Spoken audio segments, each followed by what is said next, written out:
Guys, it's me. I'm back. We're back. This is our very first video for the year, as you can tell. And for this video, I am going to share with you some of the books that I have under one of my my top favorite collections, and that is the Penguin Classics Black Spines series. And as you can see, they are the ones in the latest design format, which I think started in 2002, if I'm not mistaken. So just a comparison of the design formats of the Penguin Classics Black Spines editions. I have here two of the vintage design formats to put side by side with the new design format. So we have here, for example, this one. This is the new design.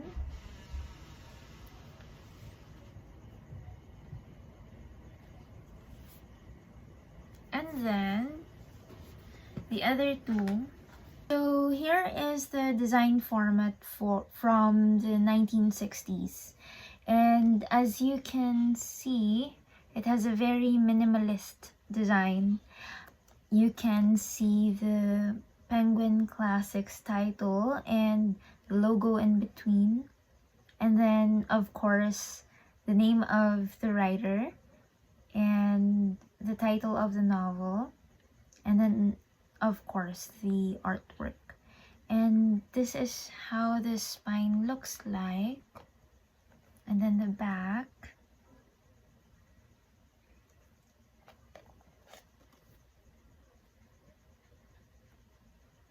So there. From that design from the 1960s, another new design format came out in the 1980s, and here is an example, and you can easily tell the difference. There is this yellow buttery sides already in the covers, and again, here's the Penguin Classics title, and then the logo in between, then the name of the writer and the title of the work, and of course the appropriate artwork used. And then for its spine, this is how it looks like. And the spines in this design format are color coded. So as you can see, it is color coded as yellow, so that means the original text of this work is in the European language. So specifically here, this one has a French original text. And here's the back, and then here, and then again the cover, the front cover.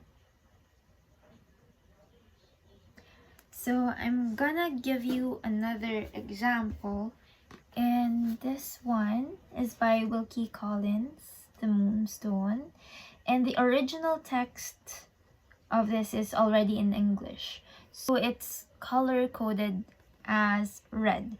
So again, just to be clear, let me correct myself. For the books with the yellow codes, the original text is written in the medieval and continental European language. And then for the red coded spine, it means that the original text is already written in English. And for the other color codes, purple means ancient Latin and Greek. Actually, I think I have an example here. Like this one.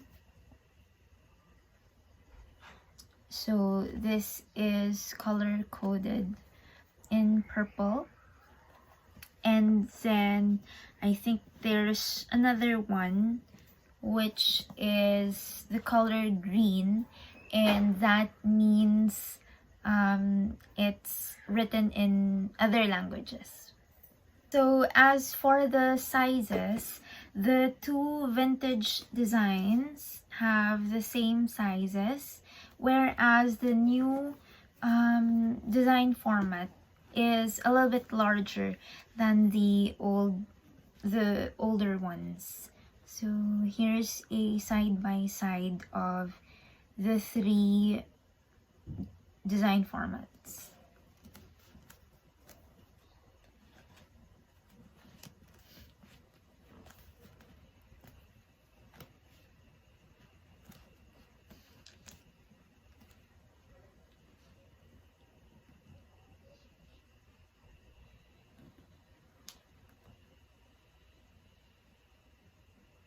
So finally, we're going to have my collection from the latest design formats of the penguin black spines. So this will take a while. I do hope you make sure that you're sitting comfortably. I'm going to start with my very first penguin black spines books. And I started with 4. And you will see that they are still in the store's cellophane wrap,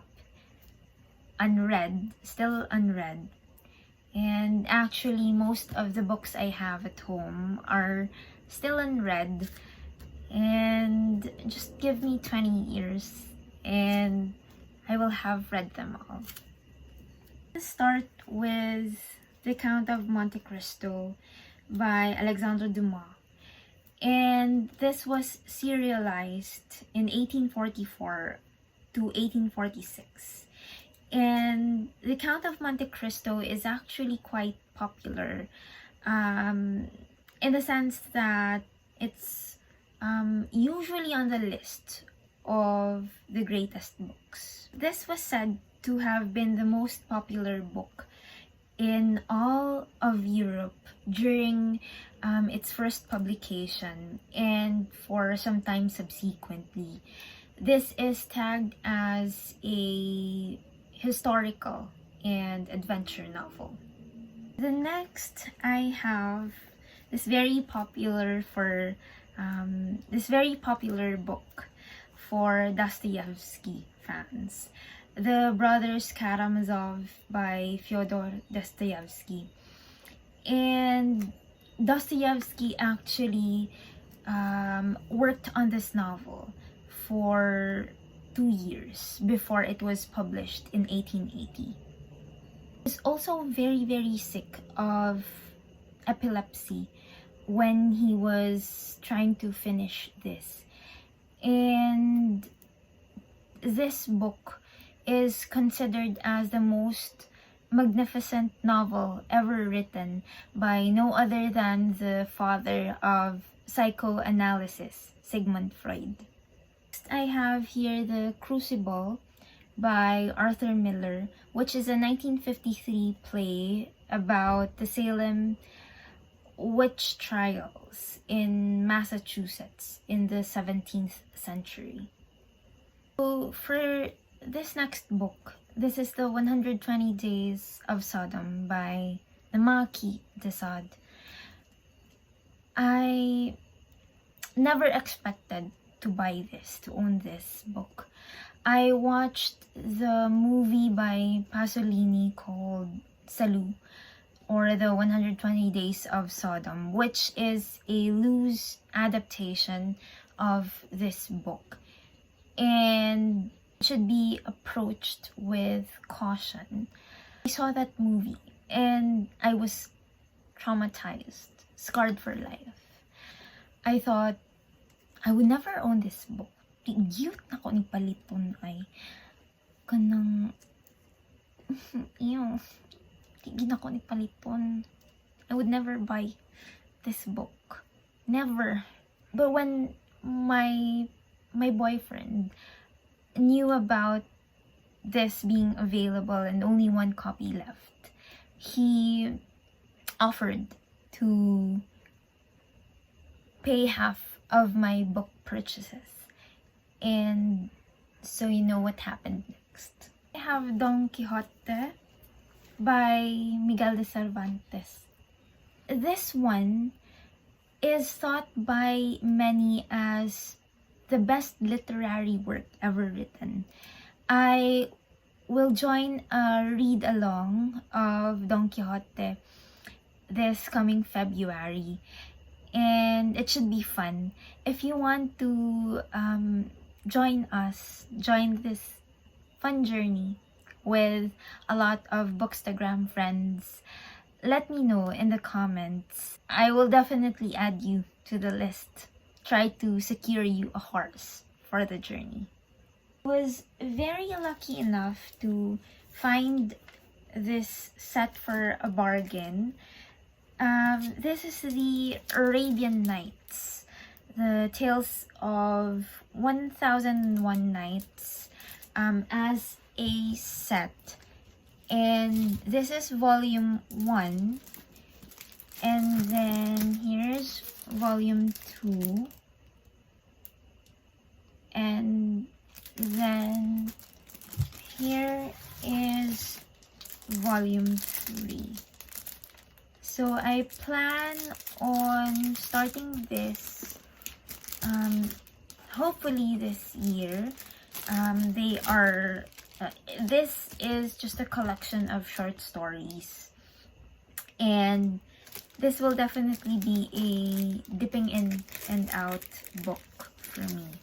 For the next thrifted book I got last year, this is a collection of selected fables by Jean de La Fontaine, and I am currently reading The Master and Margarita by Mikhail Bulgakov, and imagine my surprise when I saw it.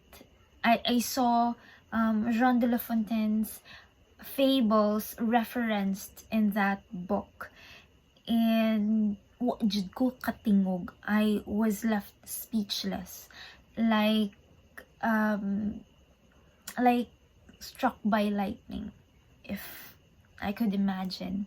So if you love The Master and Margarita, you definitely have to pick this one up. So books that are referenced by your favorite books will always be special.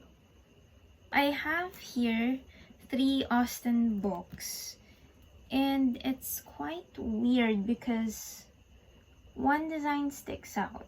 It's different from the rest.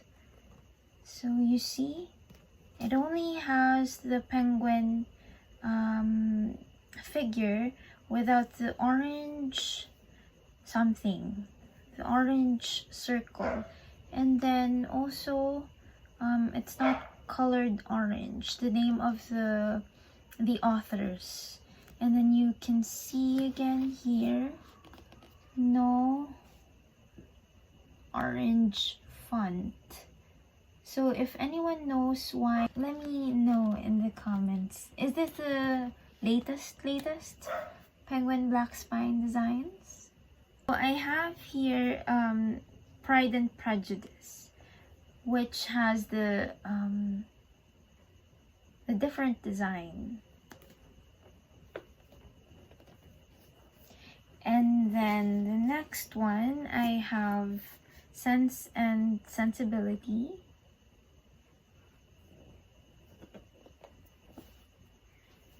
Persuasion. This one.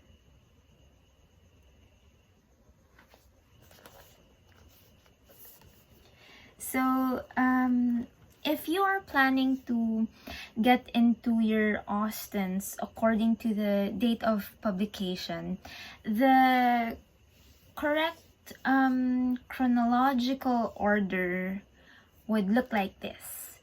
So you will have to start with Sense and Sensibility, and then Pride and Prejudice, Mansfield Park, Emma, Northanger Abbey, Persuasion, and Lady Susan. So let me know if I missed anything. Next, I have here my Thomas Hardy books. My Thomas Hardy Penguin Black Spines. And let's start with Tess of the D'Urbervilles. So this one, here's a very beautiful cover of Tess. I have yet to read my first Hardy. Another Tess of the D'Urbervilles copy because I love the cover. So please don't judge.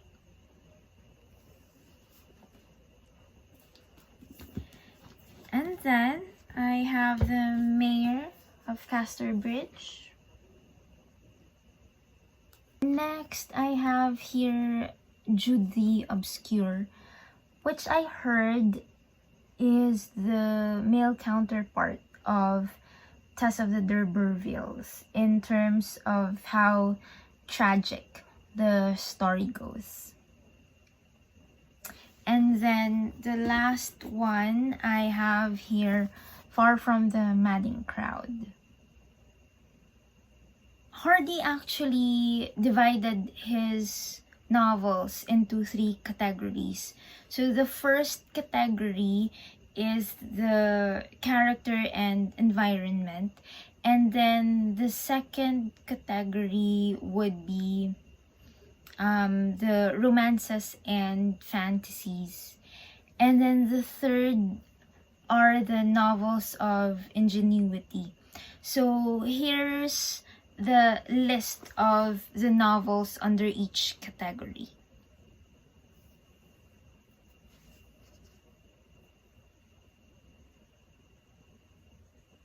Okay, so we're down to 4 books before I end this video because it's already too long. These 4 books I consider very important reads. I would love to get to them sooner if time permits, but I would love to take my time with them to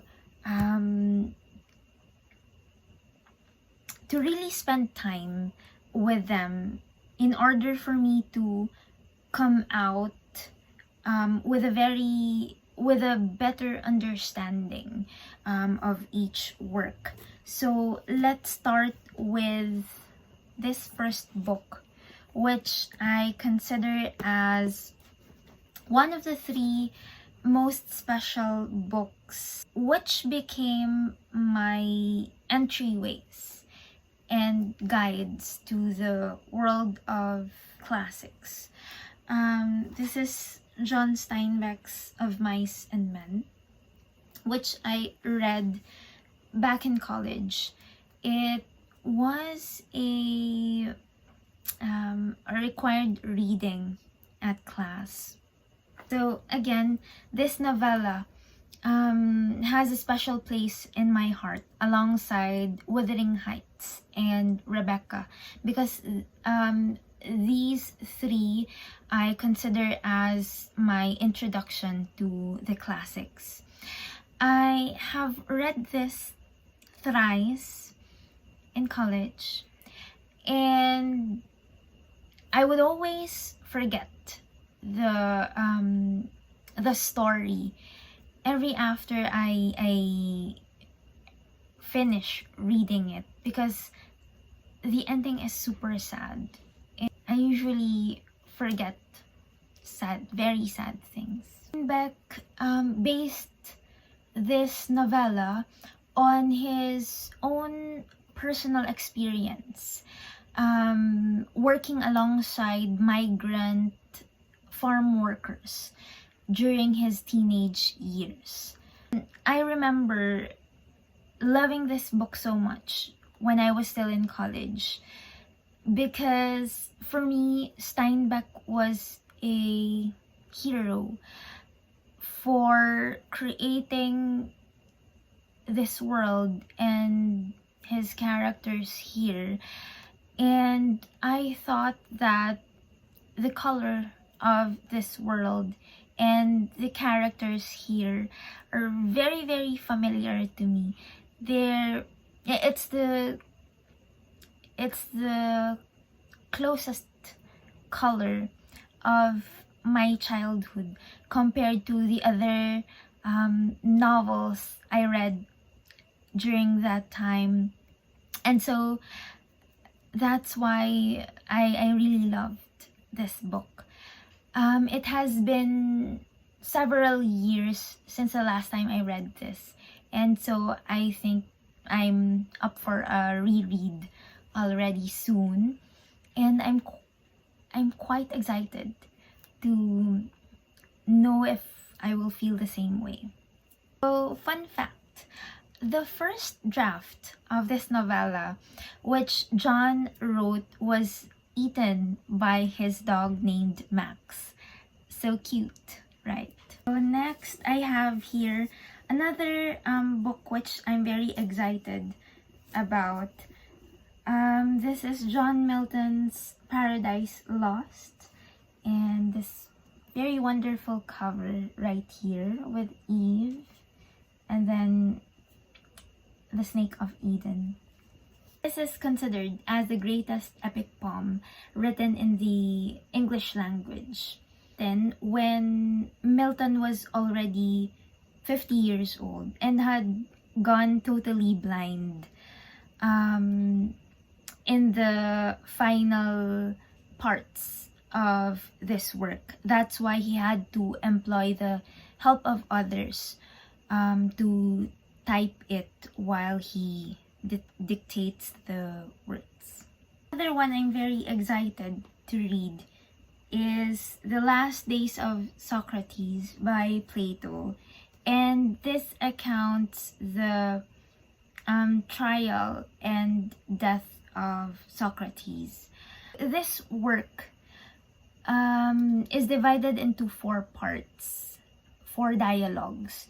I'm very, very excited to get into the 3rd dialogue and the 4th dialogue. The 3rd dialogue is an account of how Socrates awaits his death or his execution in prison, and how he counters the arguments of his friends who urged him to escape prison.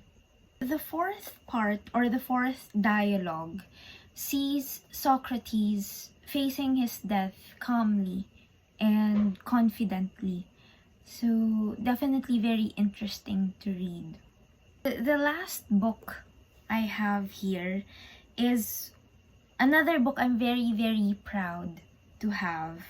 This is Karl Marx and Friedrich Engels' The Communist Manifesto. In this penguin, of course, penguin black spines with a recommended for discussion sticker on the cover. So this is the wall I want to tear down. I would really make myself proud if I am able to comprehend this work.